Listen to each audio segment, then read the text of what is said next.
Today, I want to talk about identity grief, what it is, why it happens, and how to move through it in a way that actually leads you somewhere meaningful. If you've been feeling a little unmoored lately, this episode is for you.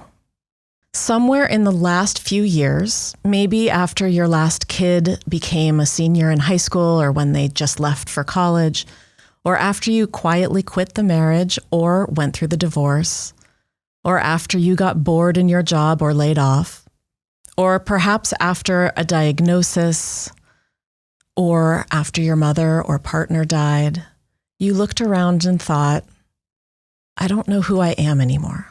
This is not what I thought it would be like. What happened? Who am I? How do I move forward? And it felt like the floor shifted out from under you. You cannot find your footing anymore. And there's a name for that. It's called identity grief. In this episode, I want to help you understand why change is so hard in the first place. We'll look at how identity grief shows up across an entire lifetime, not just midlife. You'll understand why it hits some of us harder than others. And I'll give you a real framework for moving through it, not around it, but through it. And when you're ready, I'll give you a few tips on how to lean toward what's next. Hi, I'm Abbie Schiller. For the past decade as a goal coach, I've been helping women walk through the gap between who they've always been and who they want to become.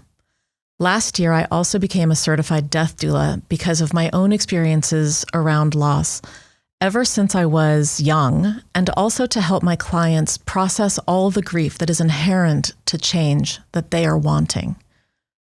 I've sat with people at the end of life, and I've watched what happens when we all finally let go of who we thought we were.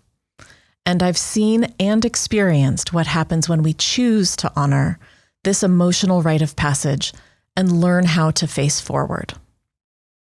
In case you're driving or walking or listening while doing 1,000 other things, everything you need, all the tips and resources I'm going to offer are listed in the show notes. So let go of the need to hold tight to this and just listen knowing you'll click there at the end. If you've felt unmoored after a major life change, if you've wondered why you just can't move on, if you've told yourself, I should be fine, while something enormous feels lost, let's take that feeling seriously. Culturally, we are getting more comfortable talking about grief when someone dies, but we don't yet talk about grief when a version of ourselves dies. And that's what today is about. One of the most disorienting things about identity grief is that nobody calls it grief. You walk around feeling gutted, disconnected, crazy even, wondering what's wrong with you, telling yourself to pull it together. And you don't realize you're in a genuine mourning process. Identity grief is very real. It's the experience of loss that follows the end of a role or a life chapter or a version of yourself that you were deeply invested in. Maybe the role is shifting or completely gone. And with it goes a large part of how you've understood yourself, sometimes for decades. So allow me to share some light research. In 1969, psychiatrist Elizabeth Kubler-Ross outlined 5 emotional responses that she observed in people facing their own death: denial, anger, bargaining, depression, and acceptance. Over time, this framework has been widely applied to grief, much more broadly than what she meant, and it was never meant to be a linear or universal process. There is no one-size-fits-all form of grieving. But I share this as a framework for you to see what connects with your experience, and then I'll build on it.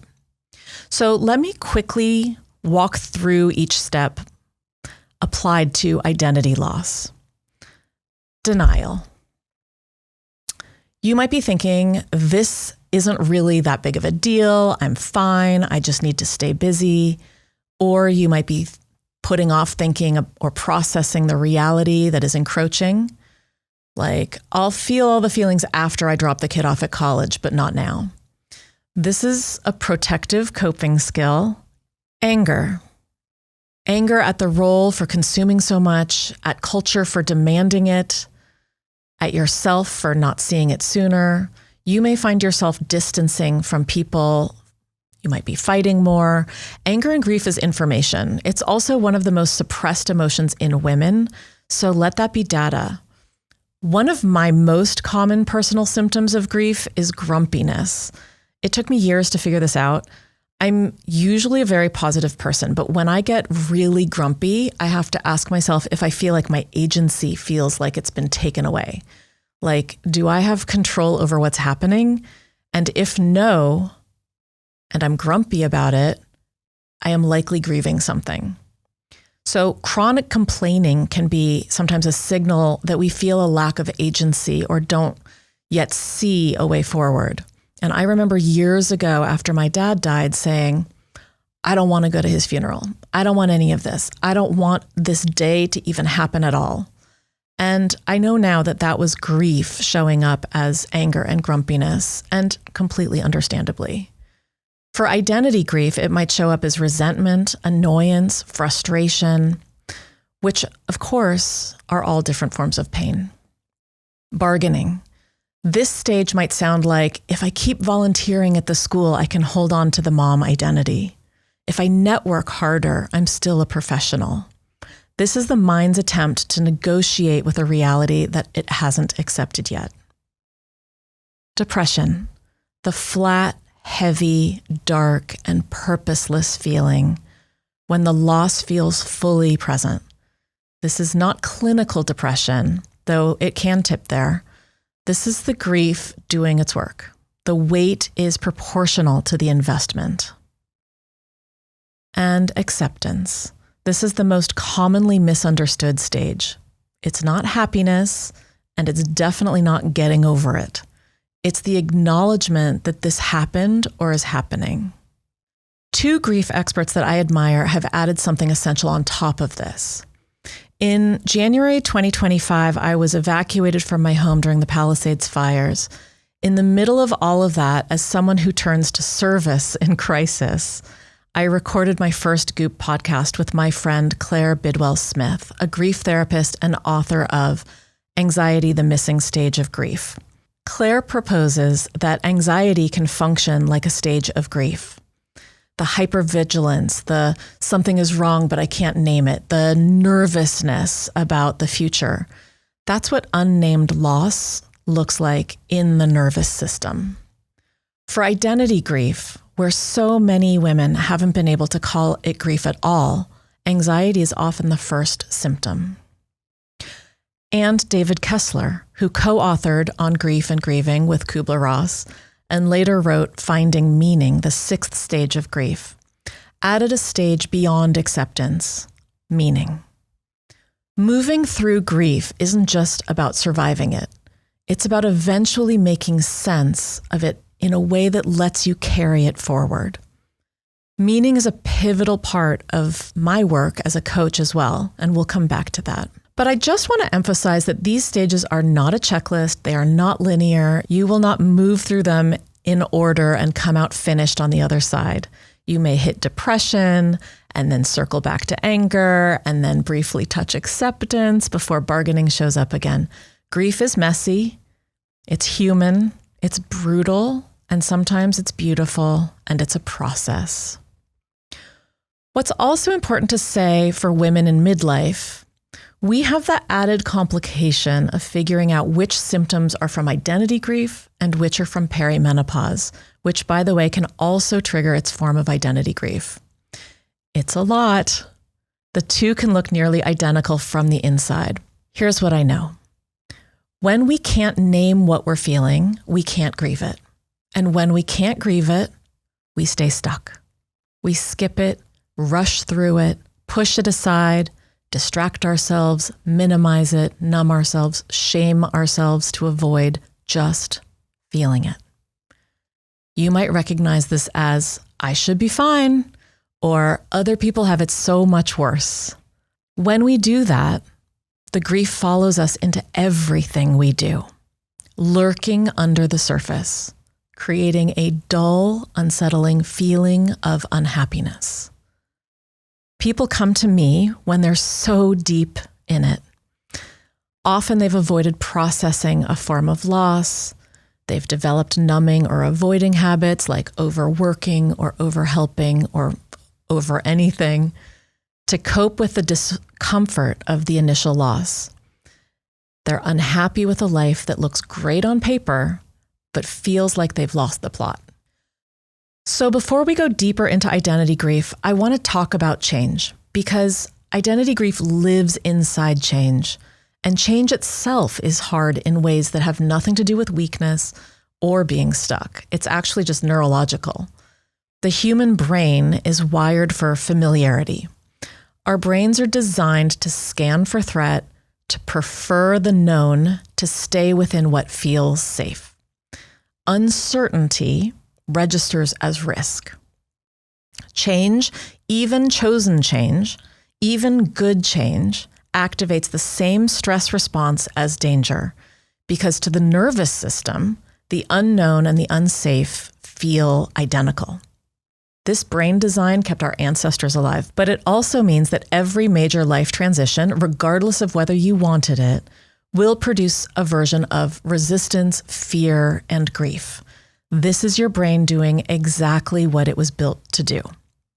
Some change is chosen and some change is thrust upon us. Chosen change is when you want to change your habits, grow your business, start a family, start a new chapter. The hardest change is the one that's thrown at you, that removes your agency. When the layoff comes, when the diagnosis arrives, when the relationship ends, when the kid leaves. You didn't choose these things. That loss of agency is its own grief layered on top of the identity grief. When we don't get to choose what ends or when, we also lose the assumption that life unfolds in a predictable order if we do things right. It's disorienting, to say the least. All change, whether we choose it or not, contains loss and gain. I'll tell you a personal story. When my daughter was a senior in high school, I spent the entire year anticipating the grief of her being gone. I lived the entire year noticing all of the lasts. Her last first day of school, her last birthday at home, her last soccer game, her last dinner with us at the kitchen table. I was in a kind of nostalgia for the moment I was currently living. And loss was all I could see, and it was so heavy. When she was getting ready to move across the country for college, I could not see what I was also about to gain, because my brain had narrowed its entire focus to what I was losing. But 4 years later, I can see that what I gained was an adult relationship with my daughter that is completely different from what we had, and it's extraordinary. I got back time for my work and for my friends and for myself, time I hadn't even had when she was home. We even got a rescue dog, which I did not see coming and which has been one of the unexpected joys of this chapter. My brain had focused solely on the loss, but so much has been gained. So if you're deep in it, you might not be able to see it yet, but please know that gains are a-comin'. When you're ready, start to notice what's also arriving alongside the loss. Your brain won't do it automatically, but it's there. I call it my practice of looking for the good. Look for the good. Identity grief can happen every time we fundamentally change. Every time we go through the gap of who we've been and who we're becoming. At every stage of life, scan back and see if you can pinpoint all the times it's happened for you. Think about when you graduated elementary school or high school, and certainly college. Maybe you felt that panic of, oh God, now I'm an adult. My daughter is certainly going through that, and so many others are about to experience it. When you close out those 4 years, you're not just leaving a school, you're formally ending your identity as a student, often for the first time completely. That structure, that role, and that ready-made community and sense of daily purpose, gone. And nobody calls it grief. Everybody calls it exciting. It's so much. If you're sending a kid off to their first job right now or watching them leave their college years behind and land in the formlessness of early adulthood, they may be in this. The disorientation of no longer knowing who you are when you're not in school, that's identity grief. I certainly felt it when I got married. I loved planning the wedding. I wanted to get married. And after our wedding, I found myself awkwardly adjusting to thinking of myself in a new role as a wife. What kind of wife was I supposed to be? Who was I within this new title? I kept trying to rationalize that it was just a piece of paper, a legal commitment, but it was much deeper than I'd anticipated. There was a real adjustment in my head, in our relationship, and I noticed it in how society saw me, and that all went unnamed. So I felt identity grief even with a change I'd chosen. I was changed. The former version of me was gone. And then there it was again when I became a mother. I remember thinking, who even am I anymore outside of keeping this baby alive? What body is this? Where am I within this new role? I felt like for at least 6 months, I was an onion whose every layer had been laid bare, and I had to physically and mentally put each layer back, and they never quite fit right again. Eventually, I grew into it, but it was so scary and raw, and I was wholly unprepared for that experience, and nobody talked about it. Midlife is when identity grief often hits loudest, because there are more roles ending simultaneously, and because by that point, we've been enmeshed in them for longer, and of course our sense of our own mortality starts to get our attention. Every major life transition, student to adult, single to partnered, childless to parent, employed to unemployed, married to divorced, mother of young kids to empty nester, employed to retired, as well as major life milestones that don't meet expectations, or getting a diagnosis, leaving a home or hometown, or any time we've been grappling with a seismic shift of who we are, or who we thought we would be, contain the potential for an identity death and an identity birth, often at the same time. Usually without a ceremony, usually without anyone naming or acknowledging what's actually happening, and no one bringing you a casserole. Here are a few more subtle examples. When a goal has been achieved and we lose the pursuit of that goal, we can enter what's been called an identity crisis or a now what phase. When we've lost or moved on from a group of friends or community, a neighborhood, workplace, in which we felt belonging. A dream that we realize won't happen, a book that isn't written, a career success level that didn't unfold, a relationship that didn't materialize, a child that didn't come. You are grieving the life you had hoped for. Retirement can be rife with identity grief because you are suddenly wondering if how you spend your time matters, which is one of the most crucial elements of a good life. A body identity shift, menopause, a health diagnosis, an injury, gender transition for both the person transitioning and the parent. All this to say that grief is real even when you choose the transition, even when you wanted the divorce, even when you raised your kid to leave. Choice and loss coexist. I hope with this episode you now know what it's called and that you feel comforted by its normalcy. Also, I hope you buy yourself the flowers. Just buy the flowers and remind yourself of your own self-love for navigating all this. So why such differences? Why does this profoundly affect some people and barely touch others? Why can one woman move through the empty nest with relative ease while another is unmoored by it? Part of it comes down to how we think about ourselves and our roles, people, or things that we're losing. The external circumstances, the layoff, the divorce, the diagnosis, those are major life moments, no doubt. But how we understand ourselves in relation to what we've lost, the meaning we make of it, that is where we have agency and power. So looking at the research, one of the biggest factors in how deeply identity grief hits is something called enmeshment.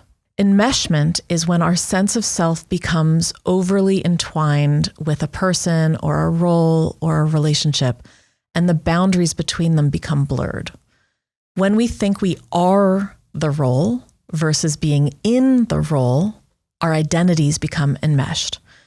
There's a real difference between being a mother and being the mother, between having a career and being your career, between being a wife and organizing your entire identity around being a wife.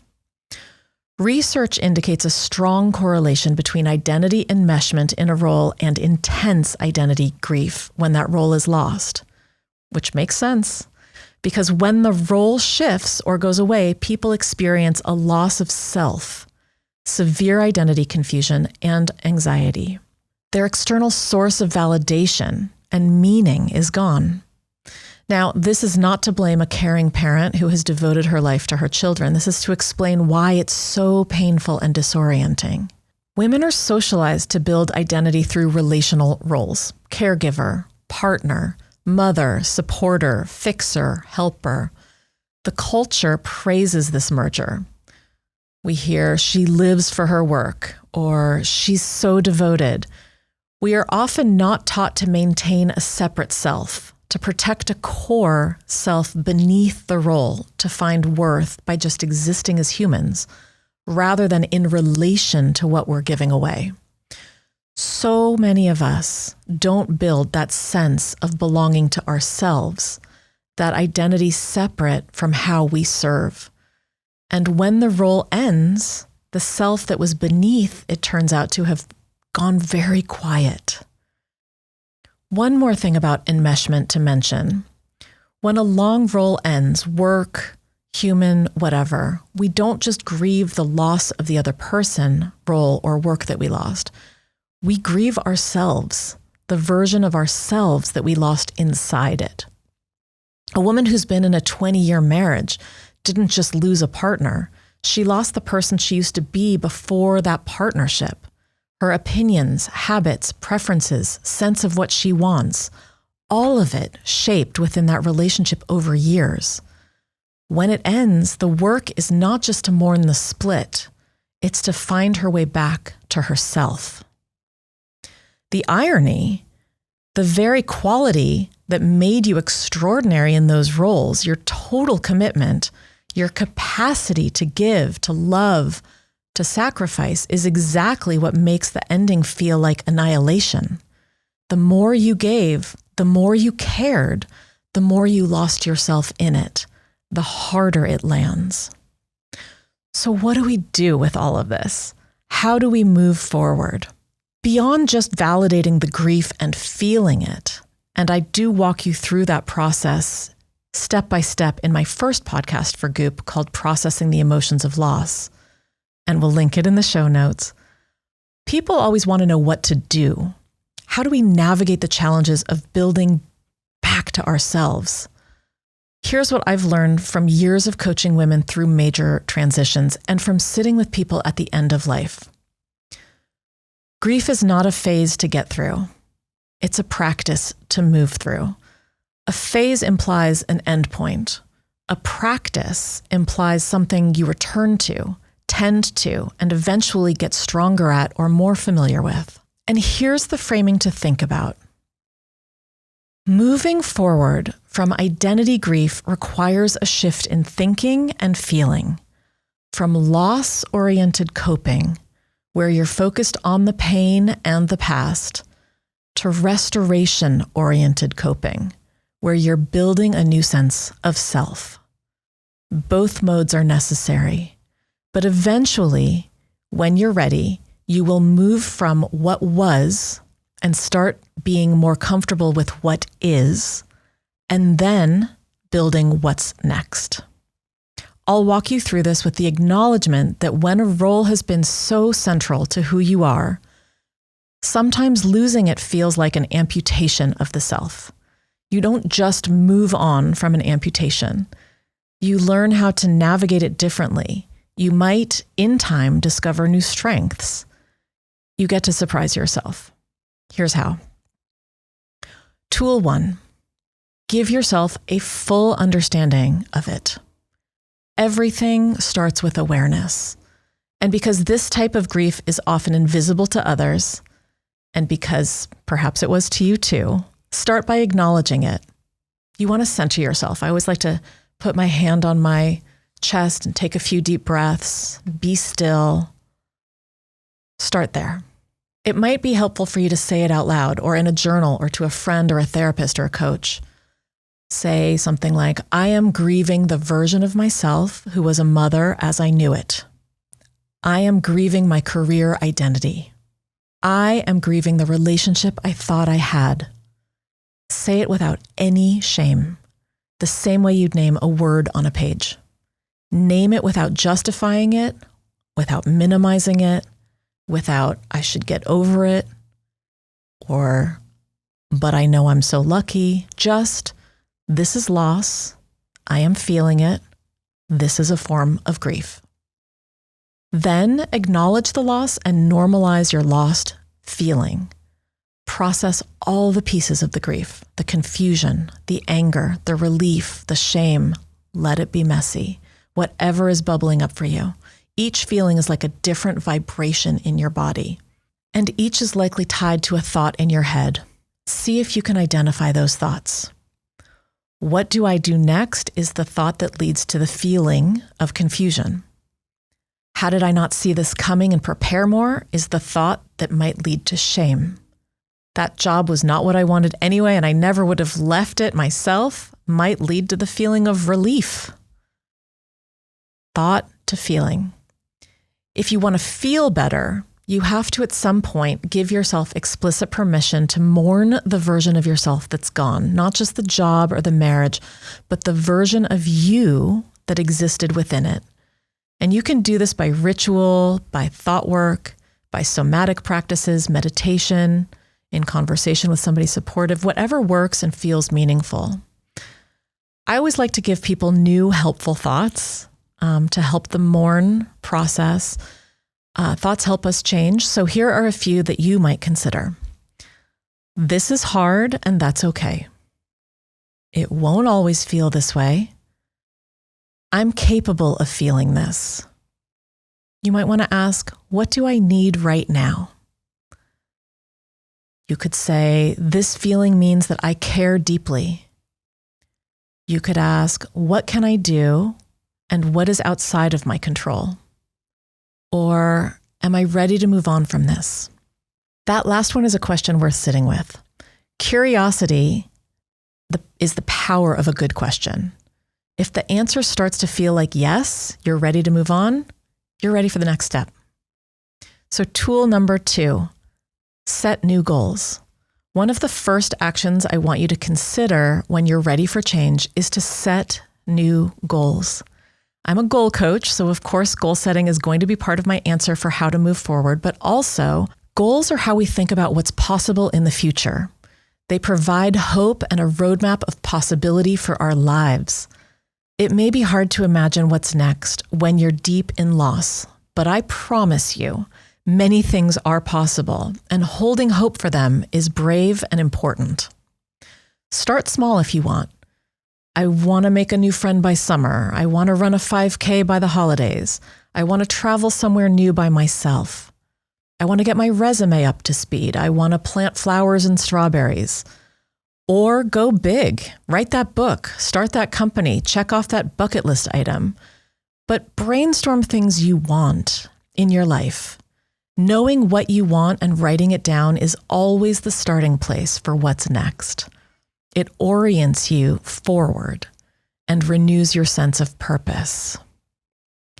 If you want a step-by-step framework for exactly this, I have a free resource on my site at abbieschiller.com, which will be linked in the show notes, including a teaching that walks you through the goal-setting process I use with every single client. I also teach a free live webinar a few times a year called Figure Out What's Next, which might be useful for you. Tool 3, reframe your story. One of the most important shifts in healing identity grief is this. Instead of trying to let go of the past entirely, work on integrating the change into your story. You don't have to erase your former self. She's a part of how you got here. The goal is integration. 3 ways to do this. 1, identify your core values. What values did you express in your previous role? Leadership, nurturing, creativity, problem solving, integrity, connection. Those values belong to you, not the role. They can be expressed in entirely new ways. The role was just one container for them. 2, separate your identity from the role. Practice the thought, I was a manager, I was a full-time mother, and I am a person who values connection, challenges, and growth. The "and" is the work, not instead of, but in addition to. And then lastly, write a future self-statement, 1 paragraph or 1 sentence. Write a description of the person you are becoming, focused on the attributes, not the achievements. For instance, I am a person who tries new things. I am someone who connects deeply with others. I am a person who does what she says. It has to feel true. You have to believe it. But this will start to shift your identity in meaningful, subtle ways. This is one of the first exercises I do with every client, and the statements that come out of it almost always surprise people. There's something that happens when you put into words who you're becoming, because it starts to become real. Here are some helpful thoughts to carry alongside this work. I am here for a purpose which can build upon what I've lived so far. Oof, so powerful. I can't wait to see what happens next. Again, you have to believe this.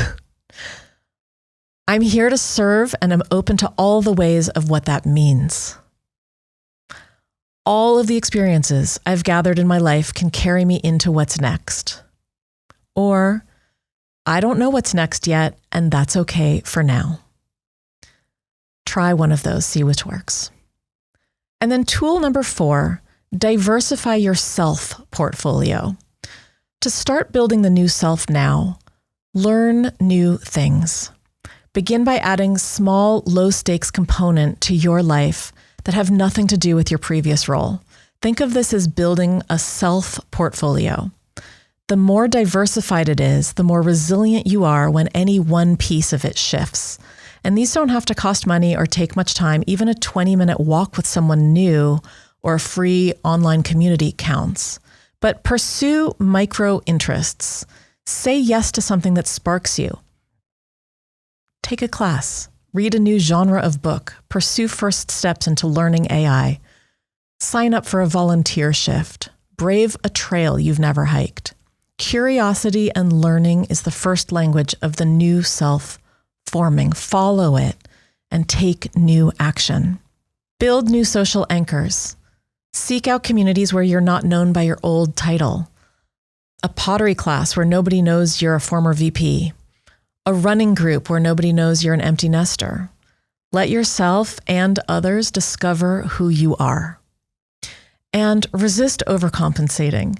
When the void arrives, and it will, because grief is a process, there's a pull to immediately fill it by pouring all your energy into another existing role. The woman who loses her career and then becomes hyper-focused on her kids. The empty nester who throws herself completely into her kitchen remodel. This is grief masked as productivity. It leads to a pattern of overgiving and burnout and delays the real work. Just notice the urge to fill. Again, awareness and new intentional action. So you've done the work of processing, of naming, and starting to rebuild. Now let's talk about the part that starts to feel like possibility. As we close this out, I want to remind you that grief and hope coexist. Kessler's 6th stage, meaning, doesn't come after grief ends. It begins to emerge while grief is still thick around you. When you start to notice the question shifting from why did this happen to what do I do with it, you might be ready for what's next. Answer 3 questions to begin to face forward on your next chapter. Again, they'll be in the show notes. 1, what is still true about me? What remains true about your values, your curiosity, your character, across every version of yourself you've ever been? I find this to be a helpful exercise for self-awareness and comfort. 2, what are all the things that could be next? Curiosity is my favorite, and this question really gets you thinking. Come up with several prototypes of your next chapter. If I weren't doing this, I could see myself writing books, living in Europe for a few years, or maybe being an interior designer or reinventing elder and memory care. I'm really giving you a peek inside my brain, but let yourself dream without judgment. Stay curious. Remove all practicalities. What are all the things that could be a part of your next chapter? And then 3, what actionable steps can you take to see which idea is right? I call this dating your future. If you think you might want to start a catering business, see if you can start with a dinner party you get paid for, and then another one, and see what you learn. If you want to run off to a silent retreat in Tibet for a year, maybe start with a silent retreat here for a week and then build. The impulse to cut bangs after a breakup, it applies here too. Bangs take a long time to grow out, so date the future you're considering before you commit. And lastly, see if you can make meaning in the becoming of what's next. We are always in a state of becoming. Our lives are spent in process. Rather than wait to enjoy the destination, let's focus more on the journey. Let's cheer for our efforts. Let's acknowledge our struggles. Let's have faith that we can figure this out. Making meaning by creating rituals, or being fully present in a moment and savoring it, or by writing in a journal and then revisiting regularly to check on progress.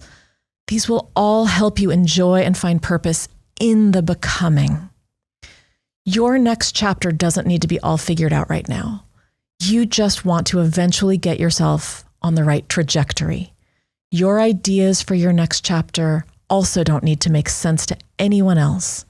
Your next chapter doesn't need to be as big or impressive as what came before, unless that's what you want. Whatever might be right for you, it's helpful to acknowledge that post-identity grief, you've been through something and you're a different person now, and your goals and next chapter can reflect that. So, just to pull this together, what we've talked about today, identity grief is real. It has a name, and you are not alone in feeling it. We talked about why change is so hard, largely because your brain is doing exactly what it was designed to do, and now you have some tools to transform that resistance. We looked at how identity grief shows up across every stage of life, from graduation to midlife and beyond, as well as across many different life experiences.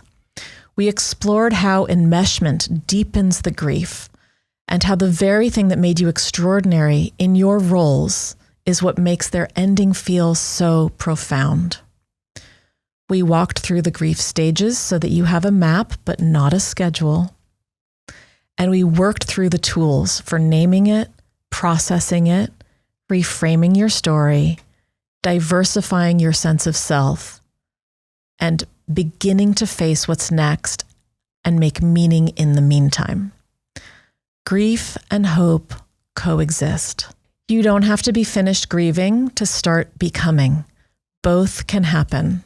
Both are happening. Let them. I hope, after hearing this, you have faith that you'll find your lost meaning and purpose, that you'll find what's next, that you'll feel less alone in this experience, that you feel empowered with these new tools in your toolbox, and that you expect this to be a little bit of a process, and that you show yourself all the love you deserve. I'd love to hear what this brought up for you. Please reach out. I read every DM and email. And if you want to deepen this work, pick up one of my helpful free resources on my site at abbieschiller.com. That's AbbieSchiller.com, or in the show notes. If you have someone in your life who would benefit from hearing this episode, please share it. My mission is to help as many people as possible. So thanks in advance for posting or sharing this. I'm sending you so much love and good mojo for all that you're going through. I know how hard it can be, and I'm here to support. Thanks for listening. Have a beautiful week.